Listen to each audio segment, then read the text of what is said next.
When I reached my car this morning in the apartment complex parking lot, I noticed a white 3x5-inch note card taped to my steering wheel. I was confused how it got there since I was OCD about locking my car at all times. I unlocked the car and sat in the driver's seat to better read the note. In black cursive writing, the note read, "Take an alternative route to work this morning." I stared at the note card for a good minute trying to process how in the hell it would have gotten there. After letting my thoughts run wild, I tossed the note card into the passenger seat. I started driving my usual route to work, thinking this was some kind of joke. As I waited at the red light to turn onto the highway, I picked back up the note card and stared at the message again.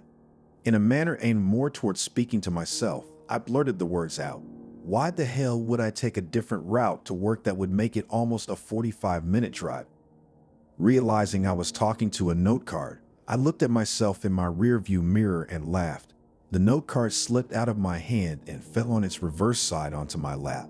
Another note was written on the backside that stated, "There will be a shooting at the red light after you get off the highway exit ramp. You will be shot if you take that route." I felt a sickening knot in my stomach after reading. I flinched once I heard the car honk behind me, irritated by my distraction from the light which turned green. I stepped on the gas and U-turned away from the highway exit, almost causing a wreck as I did so. I took the long way to work and arrived about 20 minutes late. My boss, Butch, called me to his office the second I walked through the front door. I still had the note card in my hand and quickly folded it in half, shoving it into my back pocket. "Why the hell were you late?" Butch said. "I just had a rough morning and I had to take the back roads to get here," I said. "Son, you're full of nothing but excuses. This is why I am passing you up for promotion. I can't have a senior manager working under me that can't take responsibility for the little things he screws up," said Butch. "But sir, I have the highest performance numbers of any other manager here in this building. You have nobody else here that has brought this company as much money as me," I said with passionate anger. "Results driven, yes you are, but dependable? After this morning's late instance, I just don't see you as a fit for a senior manager. I need someone who is consistent. You can leave the office now. This conversation is over." I stormed out of the office and walked back to my car so I could just be alone and cool myself down. Still pissed off, I grabbed the folded note card from my back pocket. I shouted out loud in my car at the note card, "Stupid magic note card. Does Butch just not like me or something? Why would he pass me up knowing I'm the best performer?" I yelled with veins pumping in my head. I opened the folded note card, my anger quickly turning to shock once I saw a longer message this time. The message was written in the same cursive writing. "Butch passed you up for promotion because he is having an affair with one of your co-workers. He was looking for a reason to downplay your hard work. He will announce her promotion tomorrow morning." The anger came back into my flushed red cheeks after reading. For a minute, I seemingly forgot about the metaphysical anomaly I was experiencing with a magic note card that was answering all my questions. Instead, my anger got the best of me, filling me with thoughts of going back into the office and beating Butch over the head with whatever I could find. Remembering that the note card answered my question this morning with a continued note on its reverse side, I yelled out loud how Butch could just get away with that, and if I had any shot of promotion in that company. I flipped the note card over and saw the answer to my question. The note read, "He will commit suicide in 2 weeks. Before that, he will take the life of your co-worker he is sleeping with. She gave him HIV. There will be 2 open positions as a result, both of which you will be able to apply to." I sat in silence reading the note over and over, feeling disturbed and uneasy. I wasn't supposed to know this. It felt pervasive and wrong to have access to this kind of information. I decided I needed to just go home and drove off, folding the note card and putting it back in my pocket.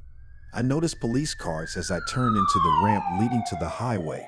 Several cars were littered with bullet holes. I got home and poured myself a glass of whiskey, hoping the alcohol would somehow unlock a logical algorithm in my brain to help me understand what just happened today. I brought the bottle of whiskey to my office room, where I logged into my computer and started Googling anything related to a note card suddenly appearing to anyone. I found nothing but links to fictional books. Still sitting at my computer, I pulled out the note card and folded it in half again. I asked it who put the note card on my steering wheel. I took a long sip of my whiskey before I opened the note card and read the words that followed. It likes to go by the name Truth. The words on the letter said. I asked the note card, is Truth a person? Before flipping it around to the other side. Truth is not a person. The words said on the card. What exactly does truth look like? I asked the card, turning it around immediately to the other side. Truth has 6 legs and 4 arms. It has no eyes, 8 ears, and 15 mouths covering its body with sharp teeth. My eyes went wide as I read the description in fancy black cursive writing. Fear tickled my senses, causing the hairs on my neck to stand up. I asked the card the 2 dreaded thoughts on my mind. What does it want from me? Why did it give me this note card? I said out loud and slowly turned the note card over to read the backside. It wants you to ask it that question yourself. It's standing right behind you. I dropped the note card after reading, but I dared not move. I just sat staring straight ahead into my computer. I didn't want to see this ugly truth standing right behind me. A few moments later, I heard somebody opening my front door. Baby, we really need to talk. I heard my girlfriend shout from the kitchen. I forgot I had given her a key to my apartment. Don't come back here. Please just leave, I shouted, hoping she would save herself from the sight of this grotesque thing behind me. I heard my girlfriend's footsteps getting louder and louder coming towards the office room I was in. What the hell has gotten into you? What are you?